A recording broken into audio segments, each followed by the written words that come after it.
General Waker যে বললেন যে এনাফ ইজ এনাফ, এই থ্রেটটা বা এই বক্তব্যটা তিনি আরো আগে কেন দিলেন না? যে সেনাপ্রধান বিডিআর হত্যাকাণ্ডের বিচার চান না, এবং যেহেতু তিনি থ্রেট করেছেন যারা নৈরাজ্য চালাচ্ছে তারা ধরে নিয়েছে যে এটি বোধহয় তাদের উদ্দেশ্যে বলা হচ্ছে, সরকারের বিরুদ্ধে বলা হচ্ছে, এরকমটা তারা ধরে নিচ্ছেন। আর আমরা যারা আম জনতা, যেটা বলছিলাম, আমার কাছে মনে হচ্ছে সেনাপ্রধান রিয়েল হিরোর পরিচয় দিয়েছেন। বুক টান টান করে তিনি সত্য উচ্চারণ করেছেন। এবং সবার উদ্দেশ্যে বলতে চাই, সেনাবাহিনীর ভূমিকা যা নেওয়া উচিত অন্তত এই মুহূর্ত পর্যন্ত সঠিক অবস্থানে আছে। কেন মবের সংস্কৃতি চালু হওয়ার পরেও তেমন কিছু বলেনি, অথবা 32 নম্বরের ঐতিহাসিক বাড়িটি গুড়িয়ে দেওয়ার পরেও সেনাবাহিনীর সদস্যরা কেন চুপ করেছিলেন, তার নিশ্চয়ই ব্যাখ্যা আছে। এই ব্যাখ্যা এখন দেব না, আমি নিশ্চয়ই পরবর্তীতে দেব, অথবা আকার ইঙ্গিতে বুঝিয়ে দিতে পারি মাঝে মাঝে। তো সেনাপ্রধান যে কথাগুলো বললেন, বিশেষ করে আইন শৃঙ্খলা জনিত বিষয়ে, তিনি কয়েকটি শব্দ উচ্চারণ করেছেন যে সেনাবাহিনীর বিরুদ্ধে বিষোদ্গার করা হচ্ছে, এবং এর মধ্য দিয়ে সুযোগ সন্ধানীরা তারা সুযোগ লুফে নিচ্ছে। কিন্তু কেন এই অবস্থা? সেনা সদস্যদেরকে আক্রমণ করা হয়েছে। আমরা জানি যে বঙ্গভবনে যারা পাহারায় ছিলেন বা দায়িত্বরত অবস্থায় ছিলেন সেনা সদস্যরা, তাদেরকে আক্রমণ করা হলো রাষ্ট্রপতি অপসারণকে কেন্দ্র করে। এর বাইরে ভুয়া বলে উচ্চারণ করা হলো শব্দগুলো সেনা সদস্যদেরকে উদ্দেশ্য করে 32 নম্বরে যখন তারা এই মব থামাতে গিয়েছিলেন।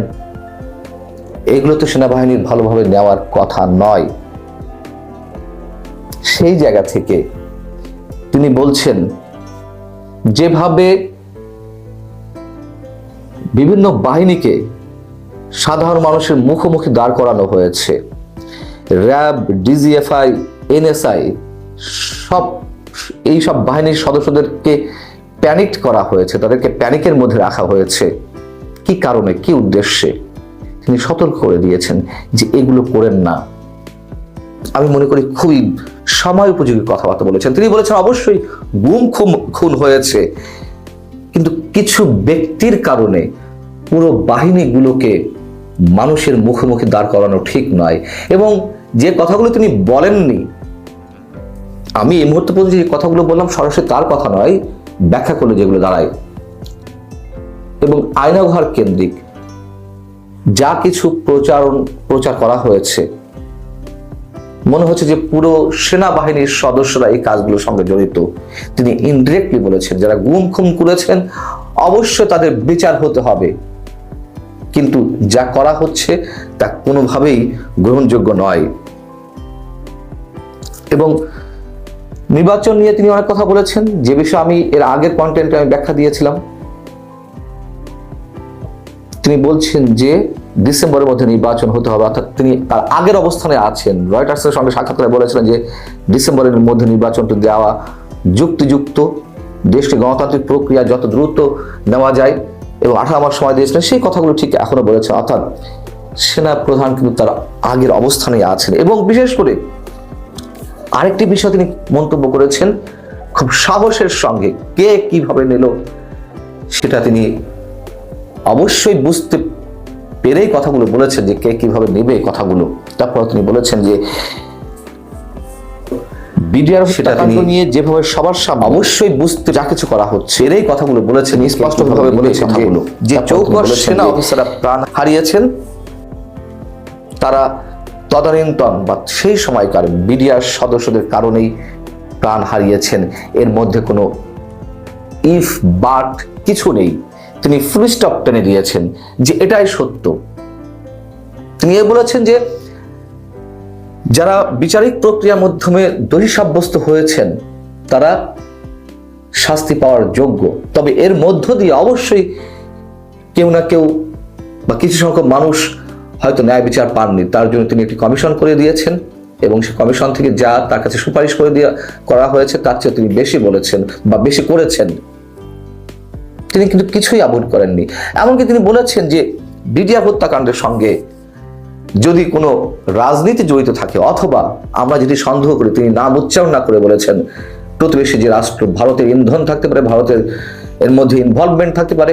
তিনি বলেছেন বাইরের কোনো শক্তির যদি এই ধরনের কোনো ইনভলভমেন্ট থেকে থাকে, তাহলে অবশ্যই বিডিআর হত্যাকাণ্ড নিয়ে যে কমিশন গঠিত হয়েছে সেই কমিশন তারা তদন্ত করে বের করবে, এবং সেই জায়গায় কি করতে হবে সেটা পরের বিবেচ্য বিষয়। তিনি কোনো কিছু এড়িয়ে যাননি। কিন্তু এগুলোকে নিয়ে যা করা হচ্ছে সেগুলো গ্রহণযোগ্য নয়। ঢালাও ভাবে যা বিচার করা হচ্ছে, সবাই খালাস পেয়ে যাবে, সবাই বেরিয়ে আসবে, তিনি কোনোভাবে এটিকে সমর্থন করতে চাননি। আমি তার সঙ্গে একমত, অবশ্যই একমত। বিডিআর হত্যাকাণ্ড নিয়ে অবশ্যই ষড়যন্ত্র ছিল, জাতীয় আন্তর্জাতিক ষড়যন্ত্র থাকতে পারে, কিন্তু 21শে আগস্ট গ্রেনেড হামলার মতন মামলাতে যেভাবে সবাইকে খালাস দিয়ে দেওয়া হলো, মনে হচ্ছিল আমাদের কাছে 21শে আগস্ট নামে কোনো দিন, তারিখ বা ওই সময়টি বাংলাদেশের ইতিহাস কখনো আসেনি। 21শে আগস্টের কোনো পৈশাচিক ঘটনা এই বাংলাদেশে ঘটেনি। ঠিক একইভাবে 10 ট্রাক অস্ত্র মামলায় অনেককে খালাস দেওয়া হলো, অনেকের সাজা কমিয়ে দেওয়া হলো। মনে হচ্ছিল যে এই মামলাটা পারলে সেটিও খালাস করে দেওয়া হতো। ও ধরনের কিছুই আসেনি বাংলাদেশে।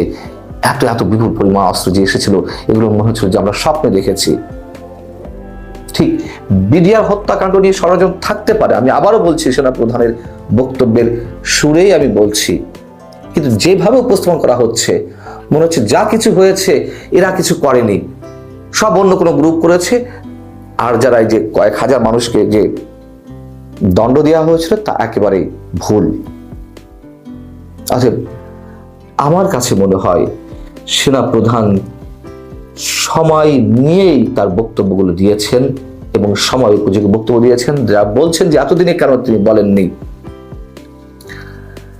আমার মনে হয় দেখার অনেক কিছু বাকি আছে। এবং সেনা প্রধান তো সরাসরি রাজনীতির হাল ধরেননি, সরকারের পুরোপুরি দায়িত্ব তিনি নেননি যে যা ইচ্ছে তাই করবে। একটা সিভিল সরকার তো রয়েছে, অন্তর্বর্তীকালীন সরকার বলি কিংবা তত্ত্বাবধায়ক সরকার বলি। আমি গত 2-3 দিন ধরে বলে আসছি সেনা প্রধান কোন ভূমিকায় অবতীর্ণ হতে যাচ্ছেন এবং তার মেন্টালিটি এই মুহূর্তে কোন অবস্থায় রয়েছে। তার ভিতরে যে হতাশা, ক্ষোভ কাজ করছে, যেটা আমি গত 2 দিন আগে আপনাদেরকে জানিয়েছি, আজ সেটির বহিঃপ্রকাশ ঘটল।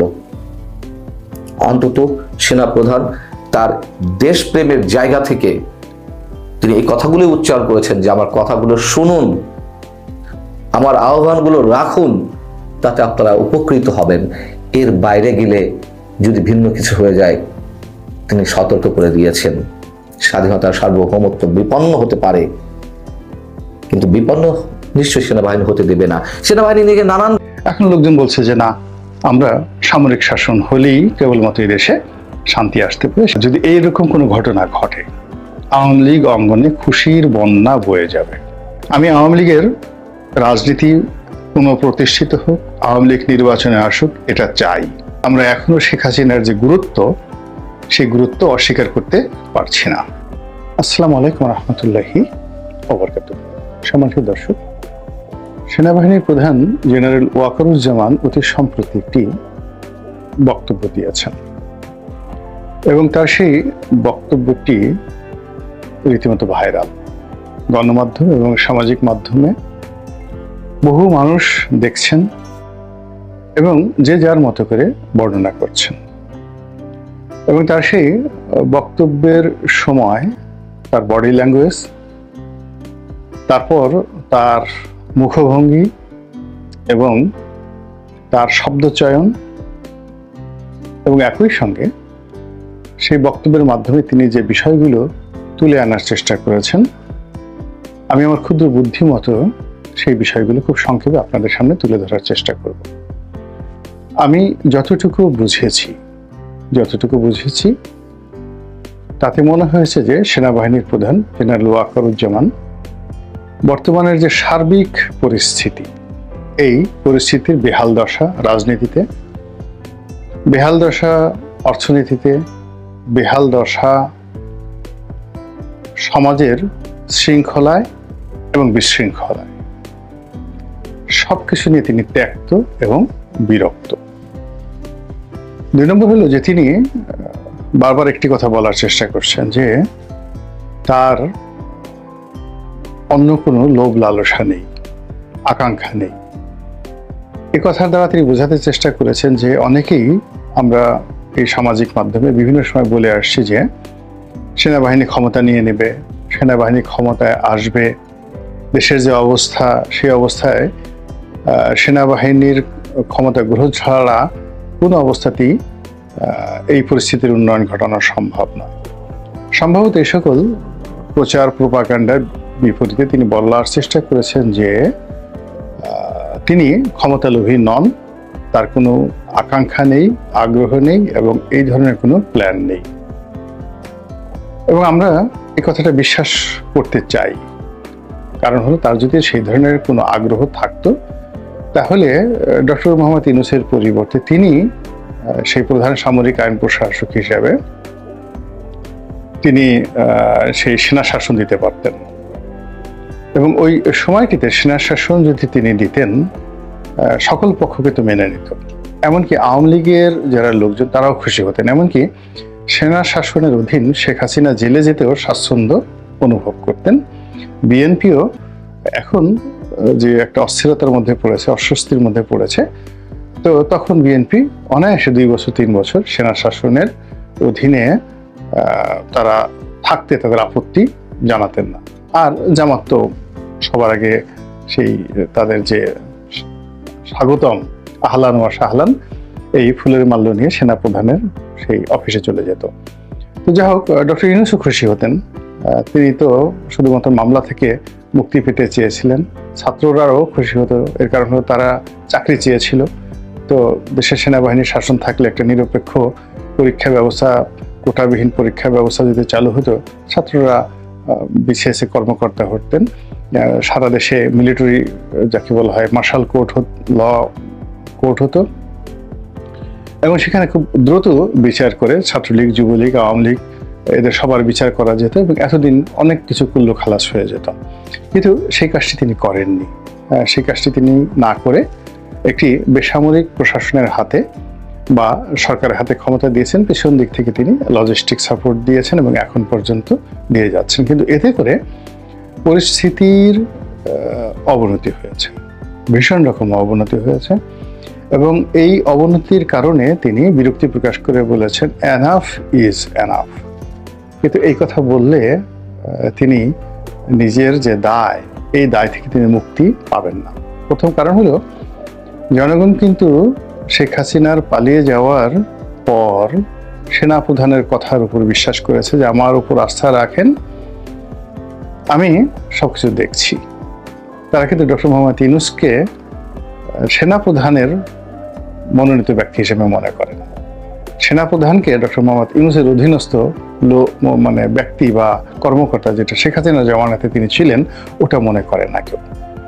তো কাজেই তিনি ইচ্ছে করলে যদি খালি বলেন এনাফ এনাফ বা এটা হয়েছে এটা হয়েছে, এটা বললে তিনি পার পাবেন না। এটা হলো বাস্তবতা। দ্বিতীয় যে বিষয়টি এসছে সেটা হলো যে আমরা সেনাবাহিনীর ক্ষমতা বৃদ্ধি করার, তাদেরকে ম্যাজিস্ট্রেসি পাওয়ার দেওয়ার ব্যাপারে সুপারিশ করেছিলাম। সেনাবাহিনী ডিপ্লয় করা ছিল 30,000 সেনাবাহিনী, কিন্তু তাদের ম্যাজিস্ট্রেসি পাওয়ার ছিল না আমরা যারা বলেছিলাম।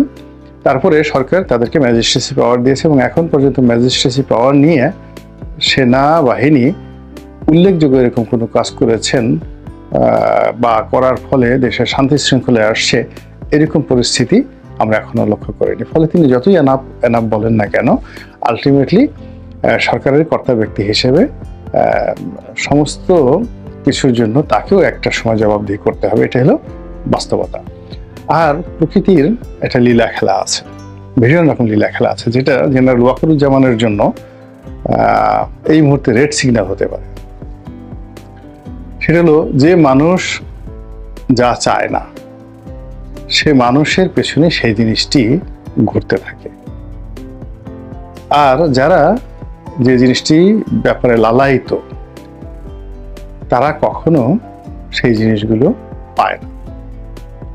আমি ঠিক বেগম জিয়ার সেই 91-এর সরকার গঠন, শেখ হাসিনার জয়লাভ 1/11, তারপর 2008 সনে শেখ হাসিনার জয়লাভ, এরপরে বহু বহু মানুষের মন্ত্রী হওয়া থেকে শুরু করে মন্ত্রিত্ব হারানো, এখানে দেখেছি 99.99% কাজই প্রকৃতির আইন অনুযায়ী হয়েছে, কোনো তদবিরে হয়নি। আশ্চর্যজনক সব ঘটনা হয়েছে। কল্পনাও করতে পারিনি যে একটা মানুষ মন্ত্রী হবে, সে মন্ত্রী হয়ে গেছে। ইভেন ডক্টর মোহাম্মদ ইউনূস আজকে এই পর্যায়ে আসবেন, এখানে প্রকৃতি খেলে দিয়েছে। তিনি কল্পনাও করেননি, তিনি প্ল্যান করছিলেন যে কি করে পালাবেন, কোন দেশে থাকবেন, গ্রেপ্তার যদি হয়ে পড়ে তাহলে কি হবে, ইত্যাদি ইত্যাদি অনেক কিছু। কিন্তু